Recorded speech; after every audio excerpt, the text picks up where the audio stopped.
The sound of glass shattering echoed through the two-story wooden house on the edge of Malad City, Idaho, followed by a woman's scream that cut through the cold November air of 1884. Eleanor Grace felt her husband's hands on her shoulders before she could turn around, his whiskey-soaked breath hot against her neck, and then she was falling, tumbling down the steep staircase as the world spun in a nauseating blur of pain and terror. Nathan Ellis had been riding hard for 3 days straight, pushing his bay mare through the rugged Idaho territory as he made his way south from Montana. The 26-year-old cowboy had left his cattle driving job with plans to winter in California, but his horse had thrown a shoe just outside Malad City, forcing him to stop in the small mining and ranching town nestled in the mountains. He guided his limping mare down the main street as the afternoon sun began its descent, casting long shadows across the dirt road. The town was quiet, most folks already indoors preparing their evening meals, when he heard it, a crash and a scream that made his blood run cold. Nathan pulled his horse to a halt, his hand instinctively moving to the pistol at his hip as he listened. The sound had come from a large house set back from the road, partially hidden by a cluster of cottonwood trees. Everything went silent for a moment, and he almost convinced himself he had imagined it. Then he heard a man's voice, loud and slurred, shouting something unintelligible. He dismounted quickly, tying his mare to a hitching post near the house. Every instinct told him to mind his own business, that interfering in a domestic dispute could get a man killed. But something in that scream had been different. That had been fear, pure and genuine, the kind that came from real danger. Nathan approached the house cautiously, his boots crunching on the gravel path. Through a window, he could see into what appeared to be an entryway. A man stood at the top of a staircase, weaving slightly, a bottle dangling from one hand. At the bottom of those stairs, crumpled like a discarded rag doll, was a woman in a blue calico dress. He did not hesitate. Nathan tried the front door and found it unlocked, pushing it open just as the man at the top of the stairs turned to look down at his handiwork. Their eyes met for a brief second, and Nathan saw something ugly and mean in that gaze. "Get out of my house," the man snarled, his words thick with alcohol. "This is none of your concern." Nathan ignored him, moving quickly to the woman at the bottom of the stairs. She was conscious but dazed, her dark hair fallen loose from its pins, blood trickling from a cut above her eyebrow. Her left arm was bent at an unnatural angle, and when she tried to move, a soft cry of pain escaped her lips. "Do not move," Nathan said softly, kneeling beside her. Up close, he could see she was young, maybe 23 or 24, with delicate features now twisted in pain. Her gray-green eyes focused on him with difficulty, confusion, and fear warring in their depths. "I said, get out!" The man started down the stairs, still clutching his bottle. Nathan stood, positioning himself between the drunk and the injured woman. "You need to back up, mister. She needs a doctor. She is my wife, and I will handle my own affairs." The man was perhaps 40, with a florid face and expensive clothing that marked him as someone with means. "I am Thomas Grace, and I own the largest mining operation in this county. You are trespassing." "I do not care if you are the president himself," Nathan said, his voice low and dangerous. "You threw your wife down a flight of stairs. I am taking her to get help." Thomas laughed, a harsh, ugly sound. "And who is going to stop me from doing it again? The sheriff? He is on my payroll. The whole town is on my payroll." He took another step down. "That little whore has been asking for a beating for weeks now. Maybe I should finish what I started." Nathan's fist connected with Thomas Grace's jaw before the man could take another step. The mining magnate tumbled backward, landing hard on the stairs, his bottle rolling away to shatter against the wall. He did not get up. "Can you stand?" Nathan asked, turning back to Eleanor. She shook her head, tears streaming down her face. "My arm, I think it is broken, and my leg." Nathan did not waste time with more questions. He scooped her up as carefully as he could, mindful of her injuries.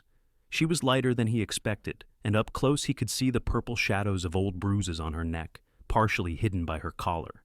His jaw tightened.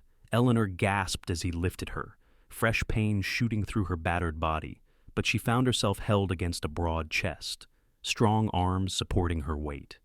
Through her haze of pain, she registered details: dark hair beneath a weathered hat, a face tanned by sun and wind. blue eyes that held concern rather than anger. "I have got you," he said, his voice steady and calm. "Where is the doctor?" "2 streets over," she managed to whisper. "White house with green shutters. But he works for my husband. They all work for my husband." "Then we are not staying in this town," Nathan decided. He carried her out of the house, ignoring Thomas Grace's groans from inside. His mare stood waiting, patient despite her sore hoof. Getting Eleanor onto the horse while minimizing her pain took some maneuvering, but Nathan managed to lift her into the saddle before swinging up behind her. He positioned her carefully against his chest, his left arm supporting her while his right hand held the reins. "What are you doing?" Eleanor asked, her voice weak. "He will come after me. He will kill you. He will have to catch us first." Nathan urged the mare into a careful walk, mindful of both the horse's bad leg and his injured passenger. "There is a town called Franklin about 15 miles north, just across the border in Idaho. My cousin's wife is a healer there. We will go to her." Eleanor wanted to protest, to tell him that running would only make things worse, but the words would not come. The pain was overwhelming, radiating from her arm and leg in sickening waves. She had lived with Thomas Grace's violence for 3 years, ever since their wedding day, when she was 21 and naive enough to believe his courtship promises. The beatings had started small, a slap here and there when she displeased him, but they had grown worse over time. Tonight had been the worst yet. She had burned his supper, or perhaps she had looked at him wrong. She could not even remember the reason anymore. They all blurred together. The ride to Franklin was the longest 15 miles of Nathan's life. He kept the mare at a walk, knowing that anything faster would cause Eleanor unbearable pain and might further injure the horse.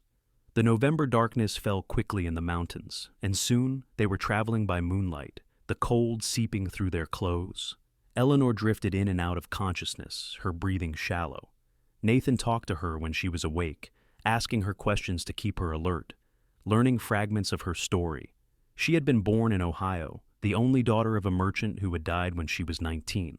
Her mother had passed 2 years before that. When Thomas Grace came through town on business, successful and charming and offering security, she had accepted his proposal after a brief courtship. She had not known what kind of man he truly was until it was too late. "Why did you help me?" Eleanor asked at one point, her voice barely audible over the clip-clop of the horse's hooves. Nathan was quiet for a moment, considering. "My mother," he finally said. "She was in a situation like yours once, before she met my father. Her first husband was a violent man. A ranch hand helped her get away, took her to safety. She always said he saved her life. When I heard you scream, I thought of her. Where is she now? She died 4 years ago. Fever." Nathan's voice was rough with old grief. "But she had 20 good years with my father after she got away. They built a life together, had me and my 2 sisters. She was happy." Eleanor absorbed this information, a tiny spark of hope flickering in her chest. Could she have that? A life where she was not afraid? It seemed impossible. They reached Franklin near midnight.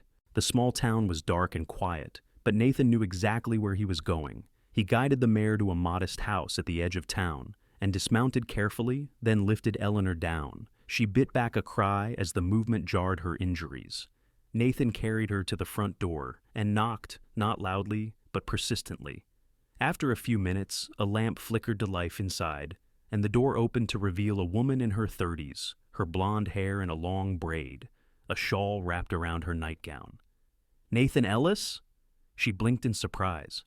"What on earth are you doing here at this hour?" Her eyes fell on Eleanor, and her expression shifted immediately to professional concern. "Bring her inside quickly." "Thank you, Sarah," Nathan said, carrying Eleanor into the warm house.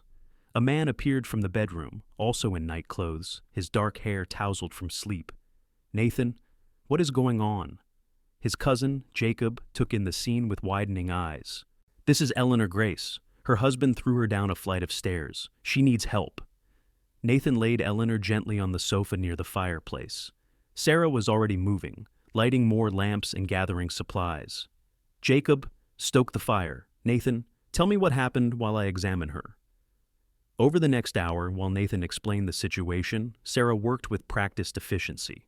Eleanor's left arm was indeed broken, a clean break that Sarah set with careful precision, while Eleanor bit down on a leather strap to keep from screaming. Her left leg was badly bruised but not broken. though Sarah suspected hairline fractures and 2 ribs. The cut on her head needed stitches, which Sarah administered with steady hands. "You have done this before," Nathan observed, watching his cousin's wife work. "My father was a surgeon during the war," Sarah explained, cleaning blood from Eleanor's face. "He taught me everything he knew. Women are not allowed to be proper doctors, but out here in the territories, people care more about results than credentials." She looked up at Nathan. "This woman is lucky you found her when you did. Another hour in the cold in her condition, and shock might have killed her." Eleanor drifted in a haze of pain and laudanum, which Sarah had given her to ease her suffering. She was aware of voices around her, gentle hands tending her wounds, the warmth of the fire, and the blessed absence of fear. For the first time in 3 years, she felt safe. When Sarah finally finished, Eleanor was sleeping fitfully on the sofa, her arm in a splint, her ribs wrapped, and her injuries cleaned and dressed. Nathan sat in a chair nearby, exhaustion evident in every line of his body. "She can stay here," Sarah said quietly, pouring Nathan a cup of coffee. "But you know her husband will come looking." "I know," Nathan said grimly. "Sarah, he is a powerful man, owns mines, has the sheriff in his pocket." Jacob, who had been listening quietly, spoke up. "Thomas Grace, I have heard of him, ruthless businessman, but I did not know about this side of him." He looked at Eleanor's sleeping form with sympathy. "What are you planning to do, Nathan?" "I do not know yet," Nathan admitted, "but I could not leave her there. You did not see the look in his eyes. He would have killed her eventually." Sarah placed a hand on Nathan's shoulder. "You did the right thing. Get some rest. We will figure out what to do in the morning." Nathan slept in the small guest room, but it was a restless sleep, his mind churning with the events of the day and worries about what would come next. He had acted on instinct, but now he had to face the consequences. He had essentially kidnapped a man's wife, regardless of the circumstances. In the eyes of the law, Eleanor was Thomas Grace's property, with no rights of her own. Morning came too quickly. Nathan woke to find Sarah already up, preparing breakfast and checking on Eleanor, who was awake but groggy from the laudanum. Her injuries looked even worse in the daylight, the bruises darkening to deep purple and black. "How are you feeling?" Nathan asked, pulling up a chair beside the sofa. Eleanor looked at him, really looked at him, for the first time in proper light. He was handsome in a rugged way, with strong features and kind eyes. His clothes marked him as a working cowboy, worn but clean. He was younger than her husband by at least a decade, maybe more. "Like I fell down a flight of stairs," she said, attempting a weak smile. "I do not even know your name." "Nathan Ellis, madam." "Please do not call me madam. My name is Eleanor." She paused. "Why did you do this? You do not know me. You have put yourself in danger for a stranger." Nathan met her gaze steadily. "Because it was the right thing to do. Because nobody deserves to be treated the way he was treating you." Tears welled in Eleanor's eyes, and she looked away. "You do not understand. Thomas will not let this go. He will come after me, and he will hurt anyone who helped me. You should have left me there." "No," Nathan said firmly. "I should not have, and I would do it again." Their conversation was interrupted by a knock at the door. Jacob answered it to find a young boy, no more than 10, holding a folded piece of paper.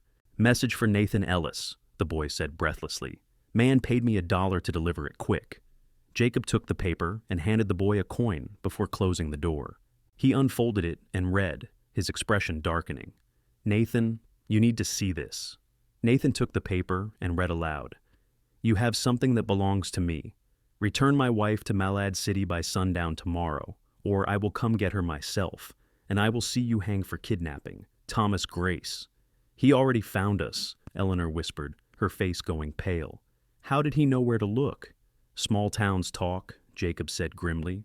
"Someone must have seen you arrive last night, or maybe he knew about Nathan's family connections." He looked at his cousin. "Nathan, this is serious. Grace has money and influence. He could make this charge stick." "Then Eleanor and I will leave," Nathan said, making the decision quickly. "We will head west, get beyond his reach." "I cannot ask you to do that," Eleanor protested. "You have your own life, your own plans." "My plans can change." Nathan crouched beside the sofa, meeting her eyes. "Eleanor, I am not going to let him hurt you again. But I cannot force you to do anything. It is your choice. I can take you back to Malad City if that is what you want, though it will kill me to do it. Or you can come with me, and we will figure out the rest as we go." Eleanor stared at him, this stranger who had appeared in her darkest hour like an answer to prayers she had been too afraid to voice. She thought about returning to Thomas, to that house, to the fear and pain that had become her daily existence. She thought about the alternative, running away with a man she barely knew, leaving behind everything familiar, even if all of it was terrible. "I will come with you," she said, her voice gaining strength. "I do not want to go back to him. I cannot." Sarah had been listening from the kitchen doorway. "She cannot travel yet, Nathan, not for at least a few days. Those ribs need time to set, and moving too much could make her injuries worse." "We do not have a few days," Nathan said. "Grace gave us until sundown tomorrow." "Then you need to leave tonight," Jacob said. "I will delay any pursuers as long as I can, but Sarah is right. Eleanor cannot handle hard travel." "I will manage," Eleanor said, determination in her voice despite the pain etched on her face. "I have endured worse than physical pain." They spent the day preparing for the journey. Sarah packed medical supplies and showed Nathan how to change Eleanor's bandages and check for signs of infection. Jacob provided a horse, a gentle mare named Daisy, who would not jar Eleanor too much. They loaded both horses with supplies, food, blankets, and warm clothing, as November in the Idaho mountains could turn deadly cold. As evening approached, Sarah helped Eleanor into a split riding skirt and a warm coat. The movement was agonizing, but Eleanor gritted her teeth and pushed through it. Nathan watched with admiration. This woman had steel in her spine, despite everything she had been through. "Where will you go?" Jacob asked, as they prepared to leave under cover of darkness. "California," Nathan said. "I know people there who will help us get settled. It is a long journey, especially with Eleanor hurt, but it is far enough away that Grace cannot easily follow." Sarah embraced Nathan carefully. "Send word when you can, so we know you are safe, and Nathan, take care of her. She is stronger than she looks, but she has been through hell." "I will," Nathan promised. Eleanor hugged Sarah as well, tears streaming down her face. "Thank you for everything. I do not know how I will ever repay you." "Just be happy," Sarah said simply. "That is payment enough." They rode out of Franklin as the last light faded from the sky, heading southwest toward Nevada and eventually California. Nathan kept the pace slow and steady, watching Eleanor constantly for signs of distress. She rode her own horse, though it clearly caused her pain. Her left arm in its splint was supported by a sling, and she held the reins one-handed, her face set in lines of grim determination. They traveled through the night, putting as much distance as possible between themselves and Franklin before stopping to rest a few hours before dawn. Nathan found a sheltered spot among some rocks where they could hide the horses and rest without being easily spotted from the trail.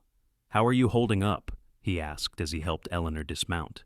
"I am alive," she said, which was not really an answer, but perhaps the only one that mattered.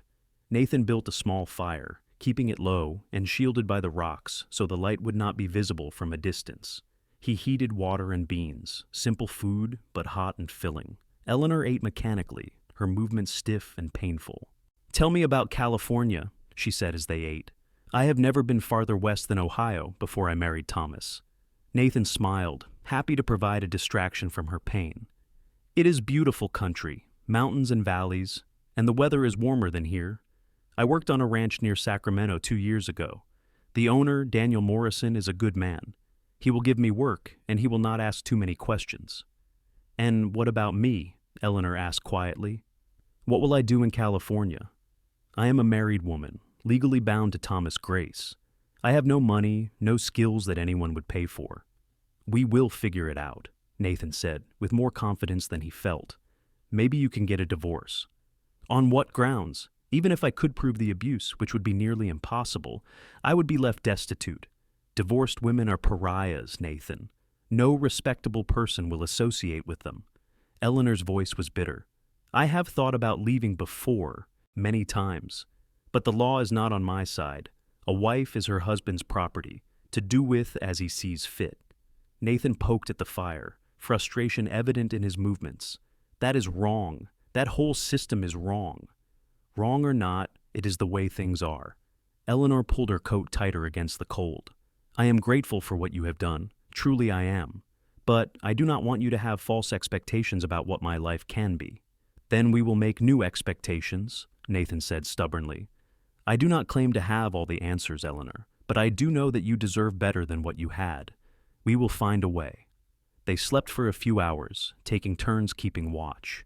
When dawn broke, they were on the move again, traveling through increasingly rugged terrain.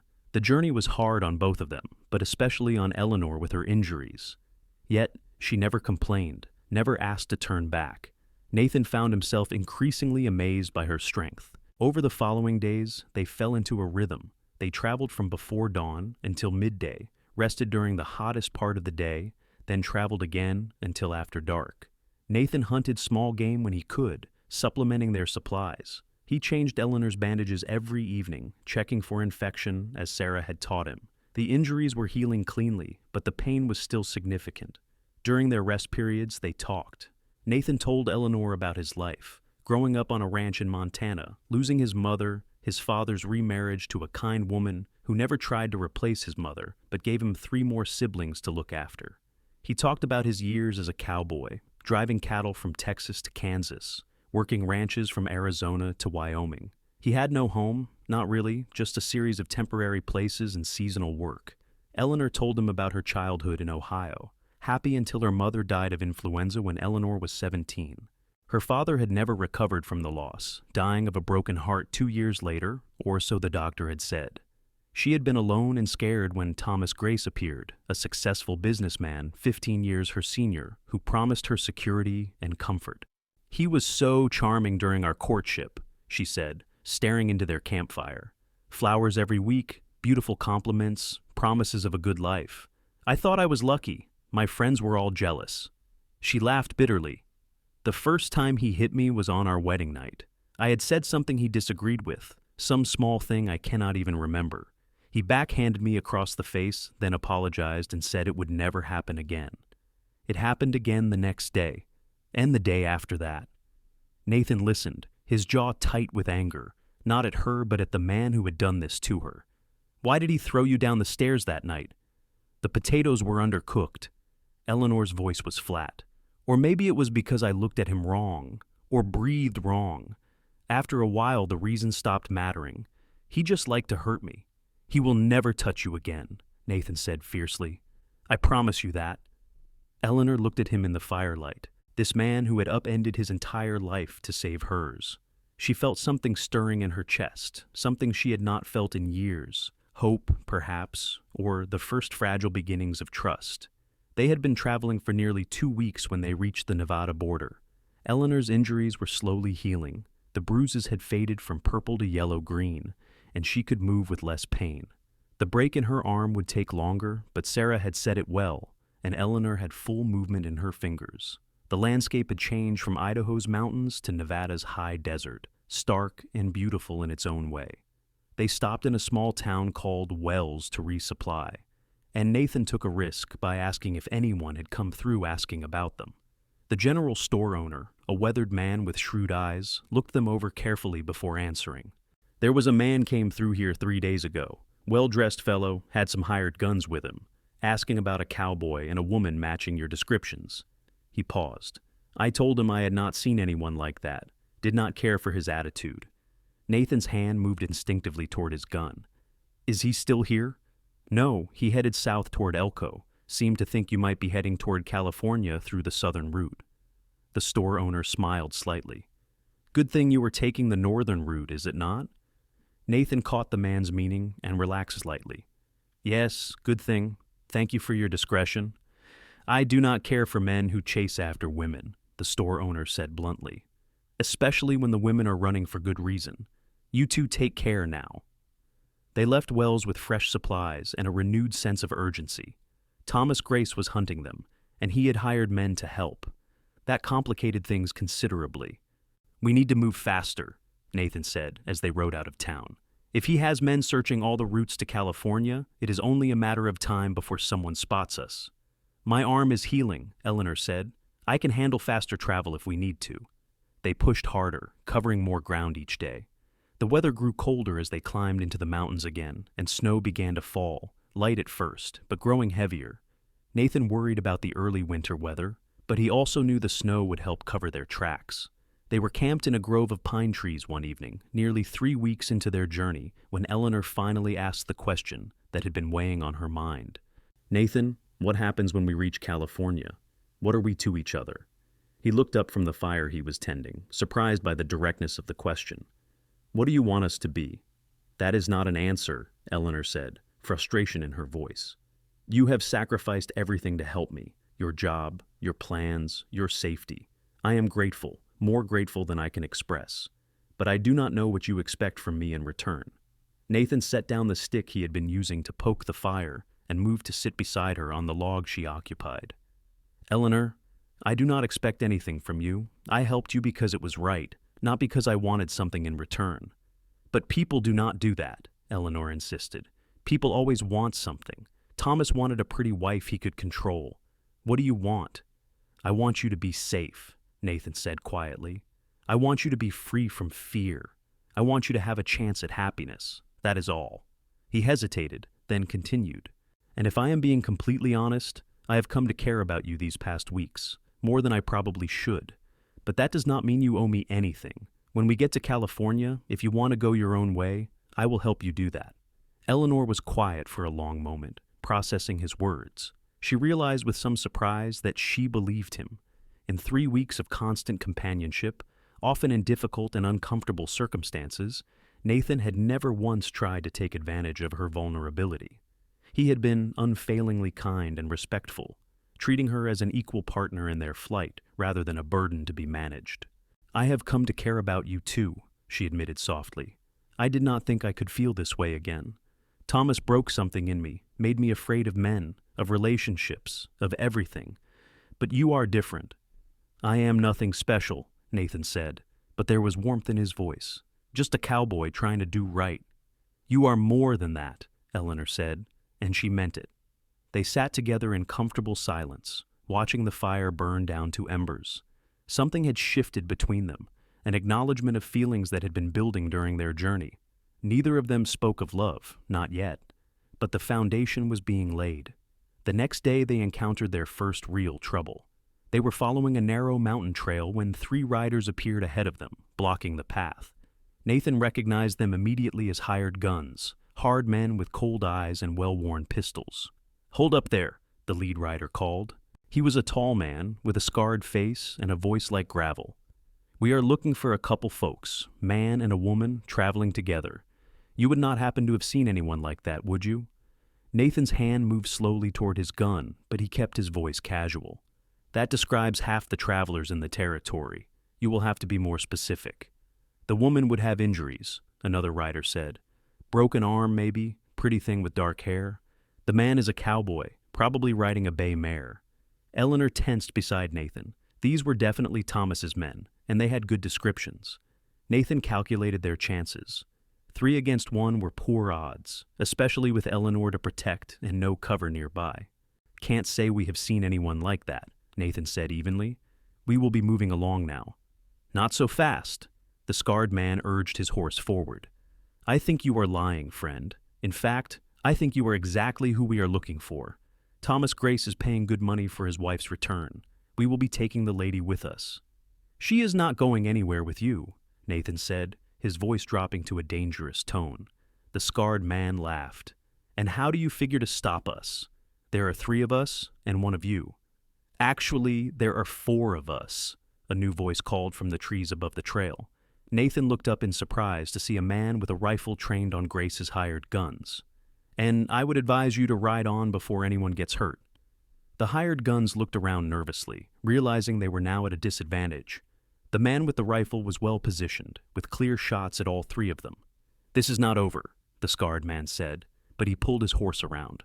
The other 2 followed, and soon they were disappearing back down the trail.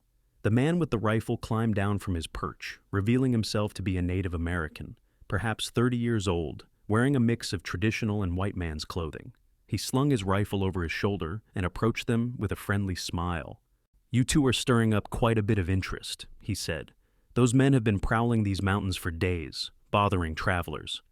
"Thank you for the help," Nathan said, eyeing the stranger cautiously.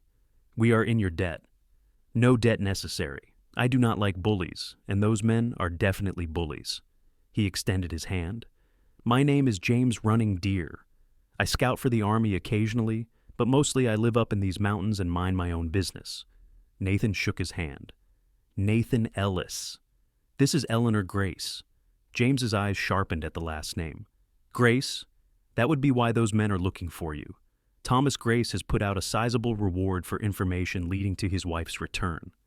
I am running away from him, Eleanor said, deciding honesty was the best approach with a man who had just saved them. He is a violent man. Nathan helped me escape. James nodded, unsurprised. I have heard stories about Grace. He has a bad reputation, even this far from Malad City. Men who beat women are cowards. He studied them thoughtfully. Where are you headed? California, Nathan said. You are going the long way around, James observed. But I suppose the main trails are too dangerous with men hunting you. He made a decision. I know these mountains better than anyone. There is a route that will cut days off your journey and keep you away from the main trails. I can guide you if you want. Nathan and Eleanor exchanged glances. Trusting a stranger was risky, but James had already proven himself by driving off Grace's men. We would appreciate that, Nathan said, though we do not have much money to pay you. James waved off the concern.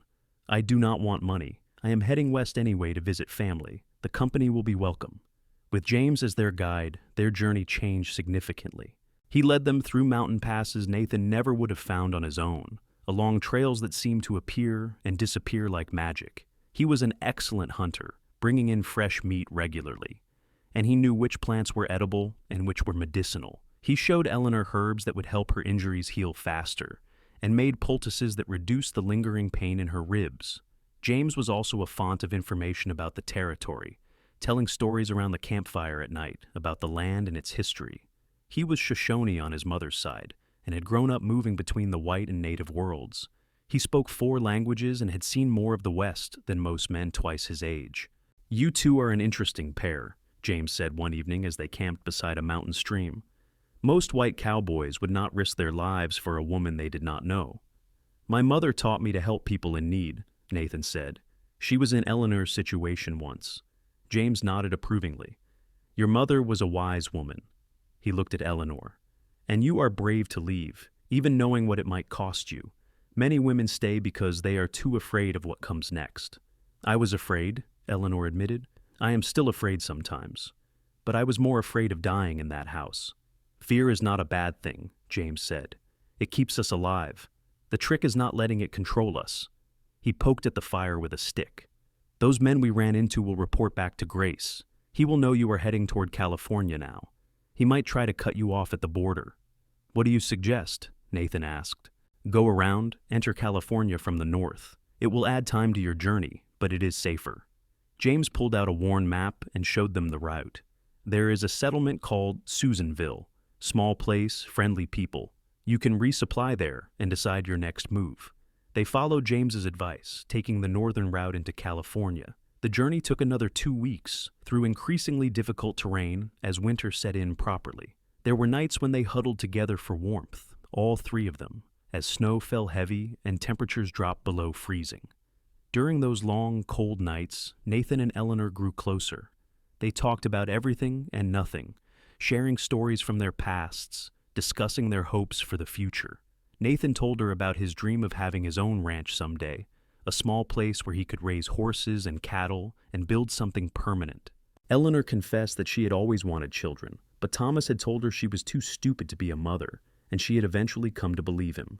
You would be a wonderful mother, Nathan said, and the certainty in his voice made Eleanor's eyes fill with tears. One particularly cold night, when James had wandered off to check the surrounding area, Eleanor and Nathan found themselves alone by the fire.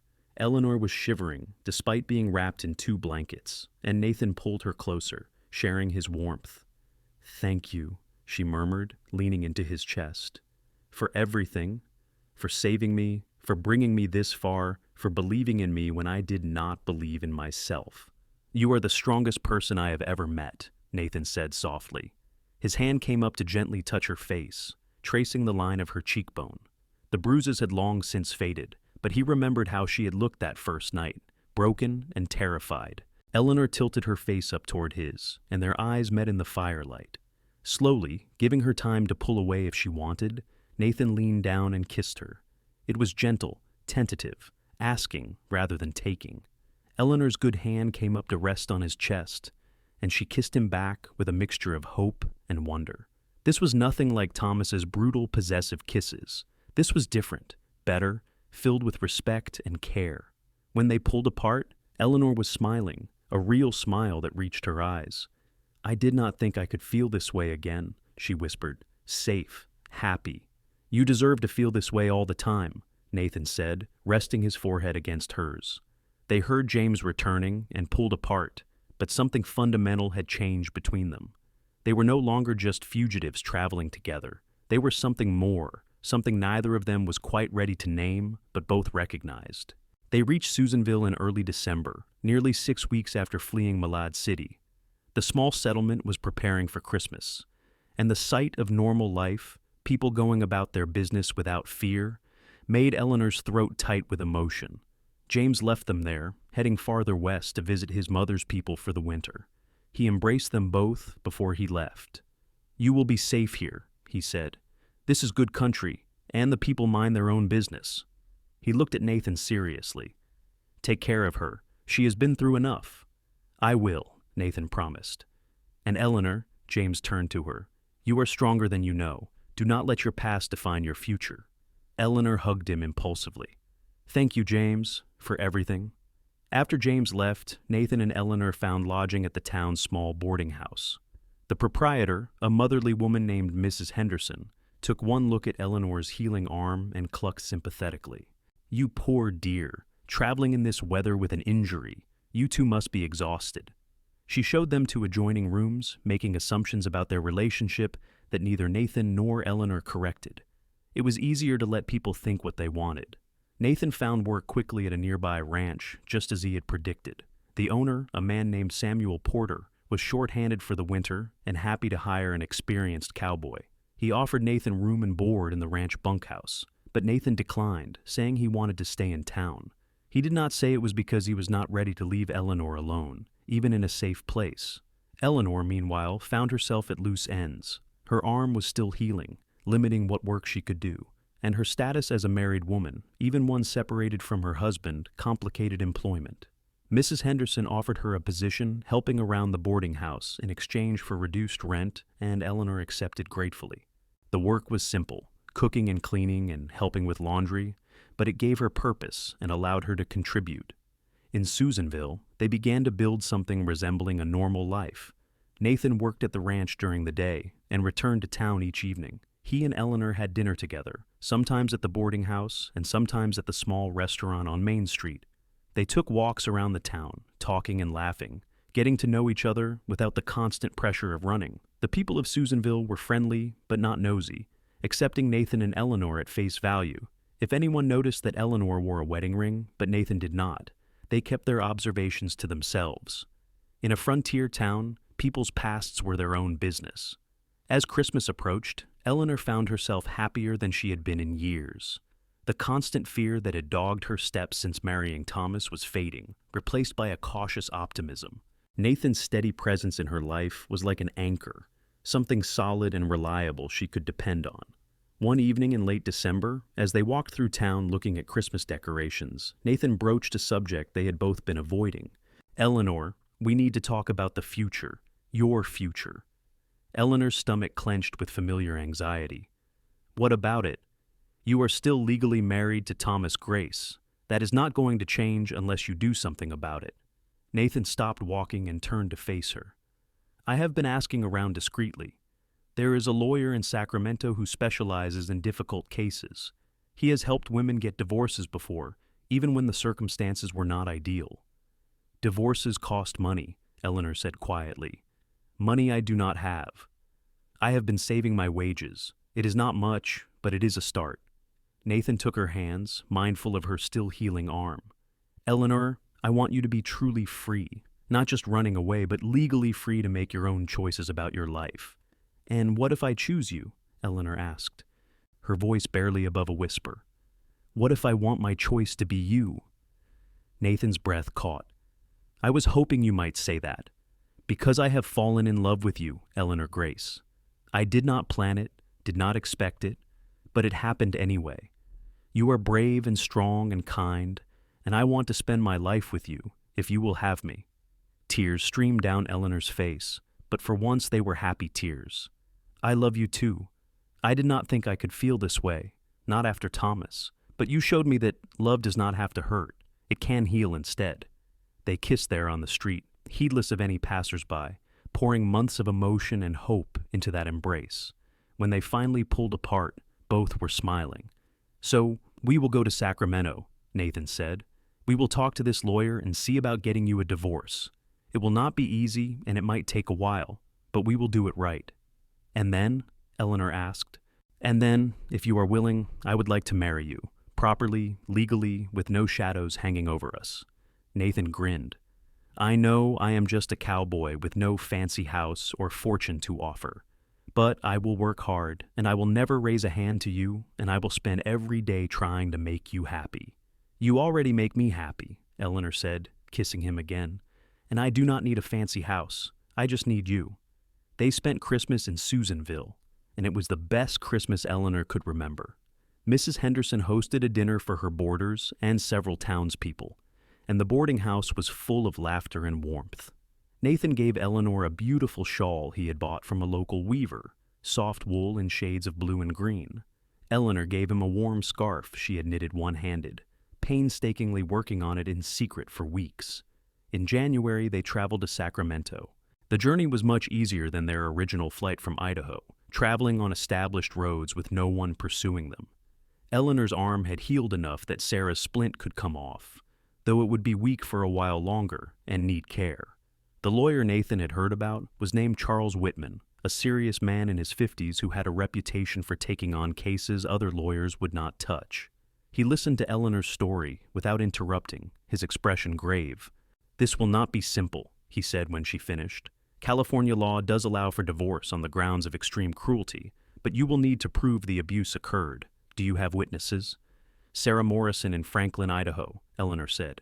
"She treated my injuries. She can testify to what she saw. That will help. We will also need to establish that you are a resident of California, which means you will need to live here for at least 6 months before we can file, and you should know that your husband will be notified and given a chance to contest the divorce." Charles looked at her seriously. "Are you prepared for that? There is a possibility he will come here to fight this." Eleanor's hand found Nathan's, and she drew strength from his presence. "I am prepared. I will not go back to him, no matter what he does." "Good," Charles said. "Then we will begin building your case." They returned to Susanville to wait out the 6-month residency requirement. Nathan continued working at the Porter Ranch, and Eleanor took on more responsibilities at the boarding house as her arm grew stronger. They saved every penny they could toward the lawyer fees. In March, the letter arrived. It was from Thomas Grace, addressed to Eleanor, care of the boarding house. Mrs. Henderson brought it to her with concern written all over her face. "You do not have to read it if you do not want to," Nathan said when Eleanor showed him the envelope. Her hands were shaking. "No, I need to." Eleanor broke the seal and unfolded the expensive paper. Thomas's handwriting was as elegant and controlled as everything else about him, making the venom in his words even more disturbing. The letter accused her of being an ungrateful whore, a thief who had stolen his property, namely herself, and a liar who had slandered his good name. He threatened legal action, promised to ruin Nathan Ellis, and swore that Eleanor would regret her defiance. The final lines were particularly chilling. "You are my wife, and you will remain so until death. You can run to the ends of the earth, but you will always belong to me." Eleanor crumpled the paper, fighting the wave of fear that threatened to overwhelm her. "He is never going to let me go." "Yes, he will," Nathan said firmly, taking the letter and tossing it into the fireplace. "He can send all the threatening letters he wants. We are doing this legally with a lawyer's help. Grace has no power here." But Thomas Grace was not content with letters. In April, he arrived in Susanville himself, accompanied by 2 hired men. Nathan was at work when they came, but Eleanor was at the boarding house, helping Mrs. Henderson with the spring cleaning. She was hanging laundry in the backyard when she heard a voice that made her blood run cold. "There you are, my dear wife." Eleanor spun around to find Thomas standing at the fence, looking as polished and prosperous as ever in his expensive suit. His 2 companions flanked him, hard-eyed men who were clearly there for intimidation. I have nothing to say to you, Eleanor managed, proud that her voice did not shake. You should leave. Leave? When I have traveled all this way to collect my wayward wife? Thomas smiled, but there was no warmth in it. You have caused me a great deal of trouble, Eleanor. People are talking. Do you know what it has done to my reputation, having my wife run off with some cowboy? That is not my concern, Eleanor said. I want a divorce, Thomas. I have a lawyer, and he is filing the papers. Our marriage is over. Thomas's expression darkened. Our marriage is over when I say it is over. You took vows, Eleanor, for better or worse, until death. Did you think those words meant nothing? You made them mean nothing, Eleanor shot back, anger overcoming her fear. You beat me, Thomas. You terrorized me for 3 years. You threw me down a flight of stairs. What kind of marriage is that? The kind where a husband disciplines his wife when she needs it, Thomas said coldly. You were always willful, Eleanor. I tried to teach you proper behavior, but you refused to learn. And now you have embarrassed me publicly, which simply cannot stand. He opened the fence gate and stepped into the yard. His men followed. Eleanor backed up, her heart pounding, looking for an escape route. If you come with me now, quietly and without fuss, I will be merciful, Thomas said. We will return to Idaho, and after a suitable period of penance, we can resume our normal life. I might even forgive you. No, Eleanor said. I will never go back with you. Thomas moved fast, covering the distance between them in 3 long strides. His hand shot out to grab her arm, but Eleanor was ready. She had been afraid for too long, and something in her had changed during these months of freedom. She would not be a victim again. She grabbed the wet laundry from the basket beside her and threw it in his face, then ran. Thomas cursed, swiping at his eyes, while his men gave chase. Eleanor burst through the boarding house's back door, screaming for help. Mrs. Henderson appeared from the kitchen, took one look at the situation, and grabbed the shotgun she kept behind the counter. She leveled it at Thomas and his men as they came through the door. That is far enough, she said calmly. I do not allow men to terrorize women in my establishment. You will leave now, or I will fill you full of buckshot. Thomas stopped, rage contorting his features. That woman is my wife, and I have every legal right to take her with me. I do not care if you are the King of England, Mrs. Henderson said. You are trespassing, and if you do not leave immediately, I am calling the sheriff. The sheriff will side with me, Thomas said, but he was backing toward the door. Sheriff Dawson does not take kindly to out-of-towners causing trouble, Mrs. Henderson replied. Now get. Thomas left, but not before shooting Eleanor a look of pure hatred. This is not over, he promised. Nathan returned that evening to find Eleanor shaken but unharmed, surrounded by Mrs. Henderson and several other boarding house residents who had rallied to her defense. When she told him what had happened, his face went white with anger. I should have been here, he said, pulling her into a fierce embrace. I should have protected you. You cannot be with me every moment, Eleanor said, and I protected myself. I am not the same frightened woman I was 6 months ago, Nathan. I am stronger now. Grace is not going to give up, Nathan said grimly. We need to be more careful. They were careful, but Thomas Grace was persistent. Over the following weeks, he tried multiple times to get to Eleanor. He showed up at the boarding house, only to be turned away by Mrs. Henderson and her shotgun. He tried to intercept Eleanor on the street, but Nathan started accompanying her everywhere, and the townspeople of Susanville had taken Eleanor's side, forming an informal protective network around her. Thomas even went to the local sheriff, demanding that Eleanor be forced to return to him. But Sheriff Dawson, after hearing the full story and seeing the legal paperwork Charles Whitman had prepared, refused to intervene. This is a matter for the courts, the sheriff told Thomas. If your wife wants a divorce, that is her right to pursue.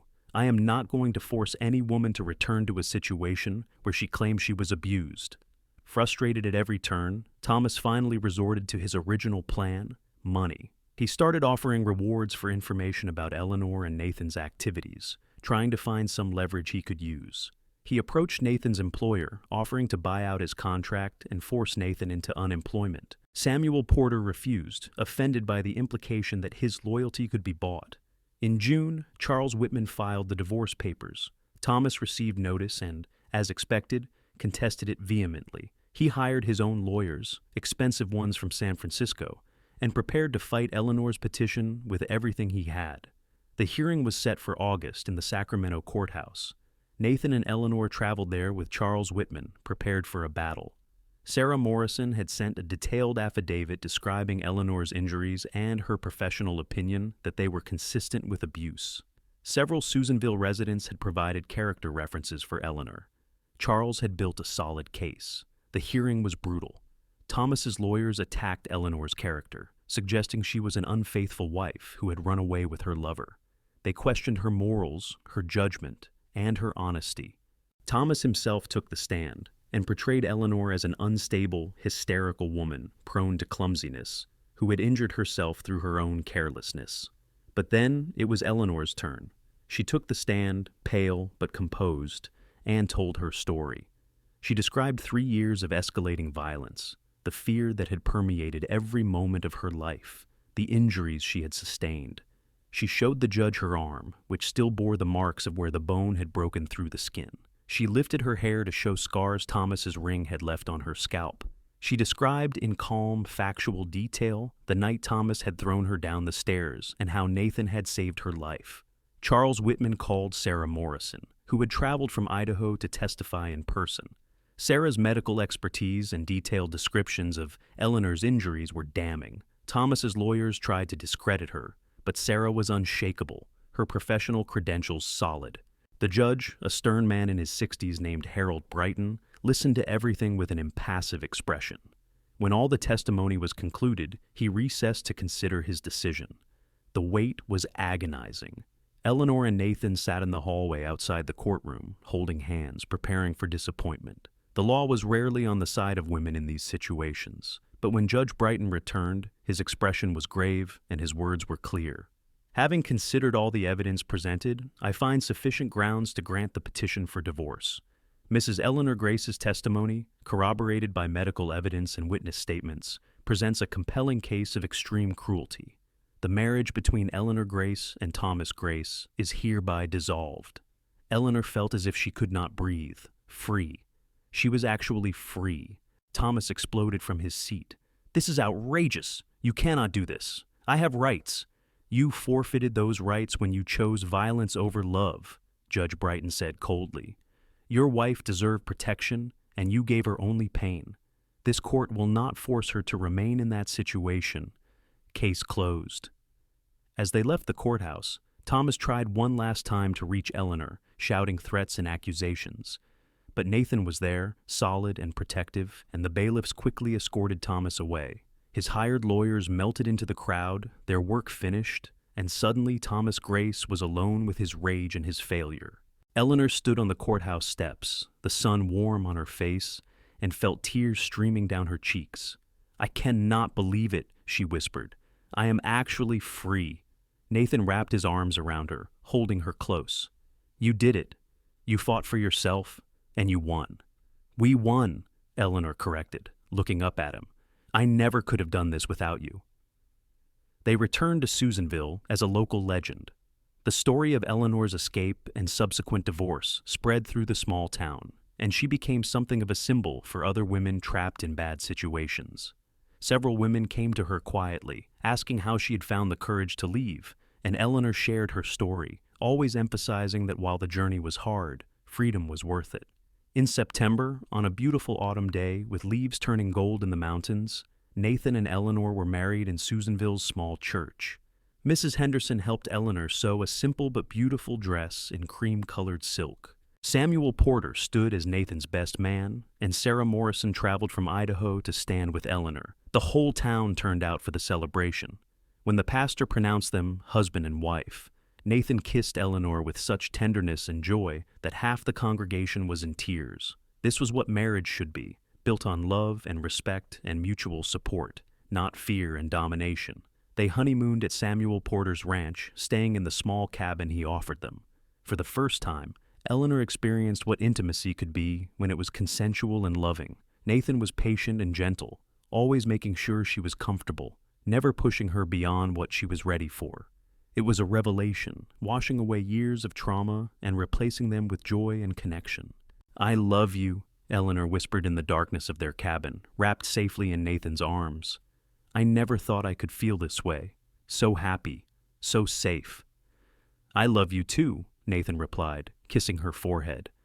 And I promise you, every day for the rest of our lives, I will do everything I can to keep you feeling that way. In October, they received news that Thomas Grace had died. He had apparently taken his rage and his losses back to Malad City, where he had drunk himself into a stupor and started a fight in a saloon. In the ensuing brawl, he had been shot and killed. The letter bearing this news came from Jacob in Franklin, who had heard the story through his business connections. Eleanor felt a complex mixture of emotions at the news. Relief, certainly, that Thomas could never threaten her again, but also sadness for what might have been, if Thomas had been a different man, and guilt that she felt any emotion at all about his death. You are allowed to feel whatever you feel, Nathan told her when she tried to explain the jumble in her heart. He was your husband for 3 years, even if they were terrible years. It is normal to feel something. Mostly I feel free, Eleanor admitted. Truly free now, in a way I could not be while he was still alive. Is that terrible? No, Nathan said firmly. It is honest. With Thomas's death, Eleanor inherited his estate. She had never expected this. Most of Thomas's fortune went to distant relatives, but there was enough left, including the sale of the Malad City house, to provide Eleanor with a comfortable sum of money. I want to use it for something good, she told Nathan, as they discussed what to do with the unexpected windfall. Something that would help other women in situations like mine. They decided to invest the money in purchasing a ranch of their own. Samuel Porter helped them find a beautiful property not far from Susanville, with good grazing land and a sturdy house. But they did not stop there. They used part of Eleanor's inheritance to establish a shelter in Sacramento, a place where women fleeing abusive situations could find temporary refuge and help getting on their feet.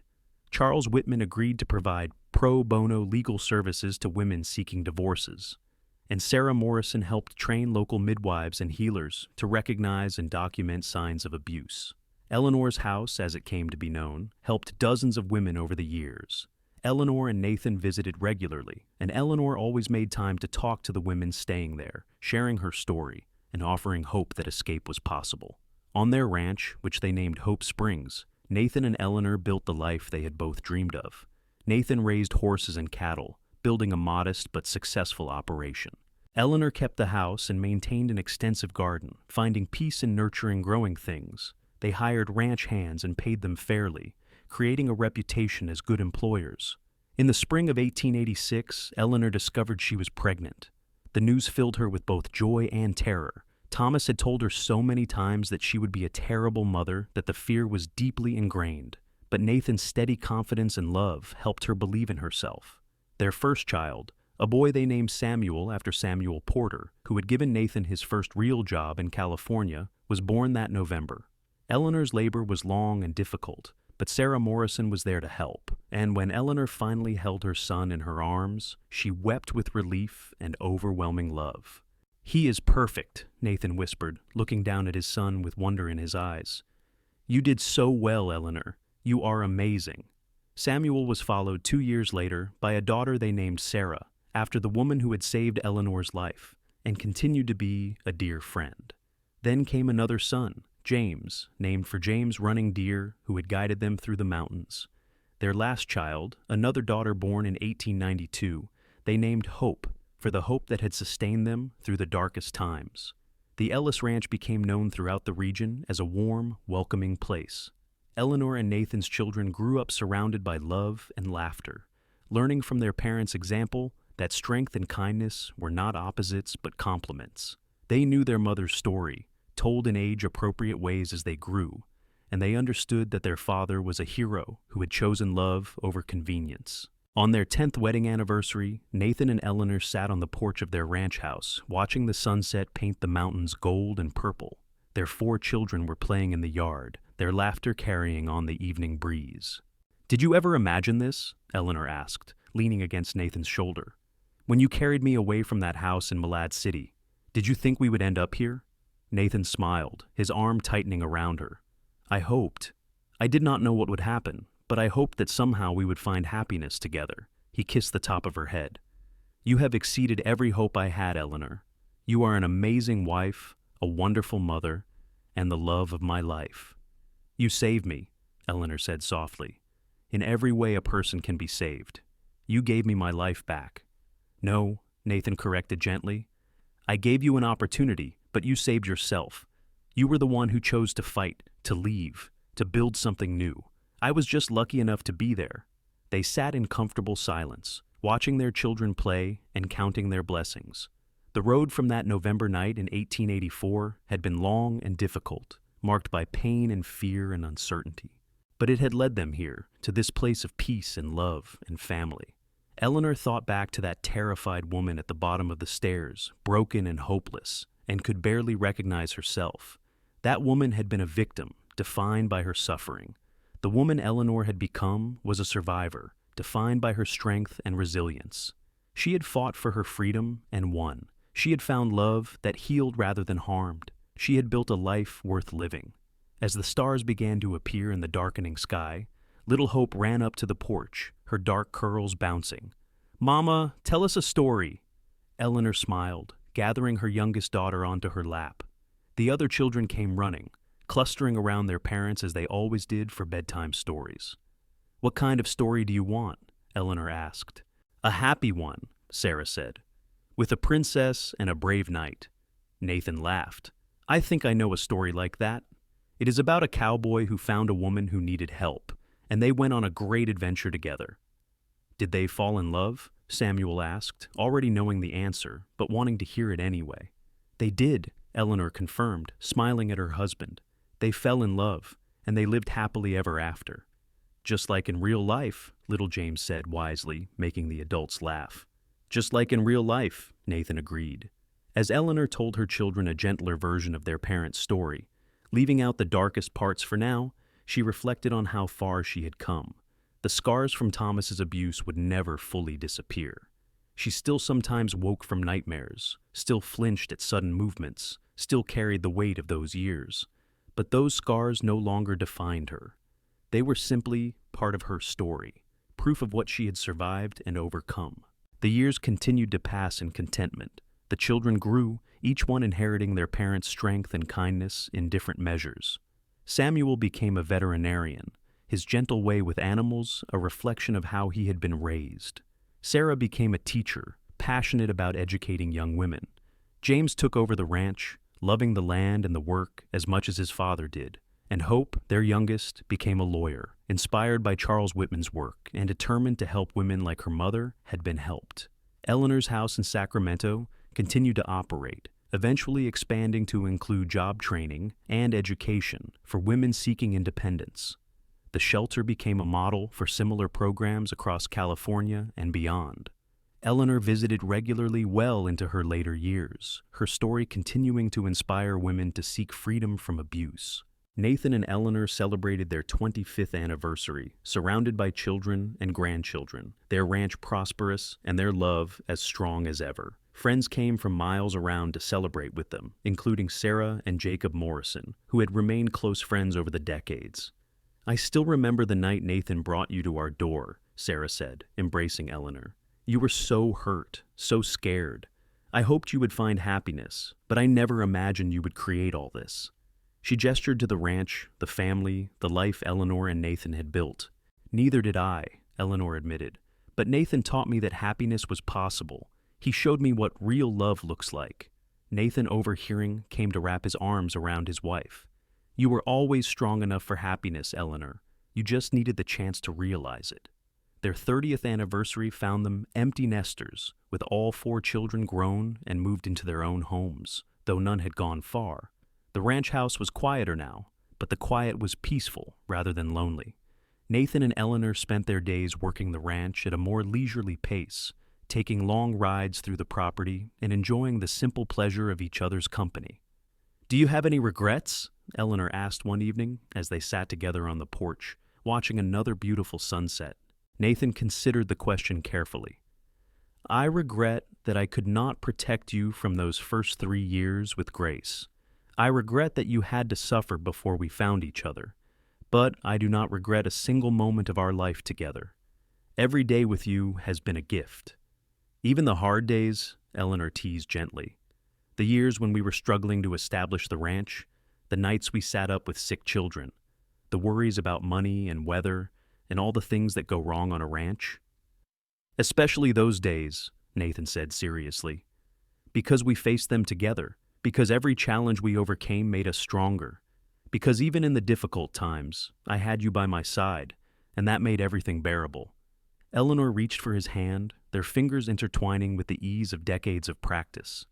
You are still the man who carried me away from that house and promised me safety. After all these years, you are still keeping that promise. And I will keep it until my last breath, Nathan vowed. They grew old together, watching their children have children of their own, seeing the ranch and the legacy they had built continue into the next generation. They faced the challenges of aging with the same partnership that had defined their marriage, supporting each other through illness and loss, and the inevitable slowing down that came with advancing years. On a warm spring morning in 1924, 40 years after that fateful November night in Malad City, Nathan and Eleanor sat together in their favorite spot overlooking the ranch. They were both in their 60s now, their hair more silver than dark, their faces lined with years of laughter and love. I have had a good life, Eleanor said contentedly, leaning against Nathan's shoulder as she had done countless times before. Better than I ever dreamed possible, and it all started because a cowboy heard a woman scream and decided to help. Best decision I ever made, Nathan said, kissing her temple. Carrying you away from that house led me to the greatest adventure of my life. Every morning I wake up grateful that I happened to be riding through Malad City that day. Grateful that I listened to my conscience instead of riding past. Grateful for every moment we have shared. Do you think we would have found each other anyway? Eleanor wondered. If circumstances had been different? If I had never married Thomas? If you had taken a different route? Nathan smiled. I like to think so. I like to think that somehow, somewhere, we were always meant to find each other. But I am glad it happened the way it did, despite the hardship, because it taught us both what really matters. It taught us to fight for love, to value freedom, to never take each other for granted. Their granddaughter, Samuel's eldest daughter, came running up the path. Grandma! Grandpa! Mama says dinner is ready! Eleanor and Nathan stood slowly, helping each other up with the careful movements of age. Hand in hand, they walked down to the ranch house where their family waited. 4 children, 10 grandchildren, and even a few great-grandchildren, all gathered to celebrate Sunday dinner, as they did every week. As Eleanor looked around the table at the faces of her family, each one a testament to the life she and Nathan had built together, she felt a profound sense of peace. The frightened, broken woman at the bottom of those stairs had become this, a matriarch surrounded by love, a survivor who had not just escaped her nightmare, but had created something beautiful in its place. What are you thinking about? Nathan asked quietly, noticing the expression on her face. I am thinking about hope, Eleanor replied, about how a single moment of courage, yours and mine, changed everything, about how love really can heal, about how grateful I am for every single day we have had together. Nathan raised his glass. To hope, then, and to love, and to the courage to choose both. To hope, love, and courage, the family echoed, raising their glasses in response. As the meal continued with laughter and conversation flowing freely, Eleanor reached under the table to squeeze Nathan's hand. He squeezed back, a simple gesture that carried 40 years of love and commitment and partnership. The cowboy had found her at the bottom of the stairs and carried her away, but what he had really given her was the chance to save herself. Together, they had built a life that neither could have created alone, a life filled with love and family and purpose. They had faced down darkness and chosen light. They had transformed pain into strength. They had proven that even the most broken things could be mended, that even the deepest wounds could heal, that hope and love were always worth fighting for. And as the sun set over Hope Springs Ranch that evening, painting the sky in brilliant shades of orange and pink and gold, Nathan and Eleanor Ellis sat together on their porch once more, 2 people who had found each other in the darkest of circumstances and had created the brightest of futures. Their love story, born from tragedy and tempered by adversity, had become a testament to the human spirit's ability to overcome, to heal, and to love again. The stars came out one by one, the same stars that had guided them on their journey from Idaho to California all those years ago. And in the warm spring darkness, surrounded by the sounds of their land and their family, Nathan and Eleanor counted their blessings and gave thanks for the day a cowboy decided to help a stranger, and two broken people found wholeness in each other. Their story, passed down through generations, would continue to inspire, a reminder that courage comes in many forms, that love can conquer fear, and that sometimes the greatest adventures begin with a single act of kindness. From the bottom of a staircase in Malad City, to a thriving ranch in California, from fear and pain to love and joy, Eleanor and Nathan's journey was complete.